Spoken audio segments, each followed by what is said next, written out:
तू काय खाल्लं अजून? मॅगी खाल्ली?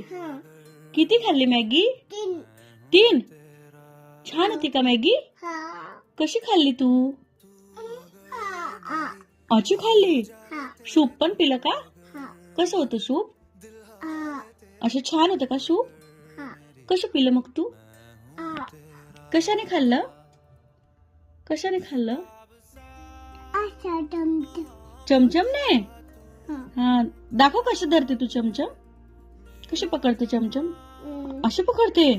अरे बापले. आणि मग काय खाते त्याच्यानी? त्याच्याने काय खाते चमचमने? अच्छा खाते. अरे वा. मग तुला आवडते मॅगी? खूप खूप. अरे वा.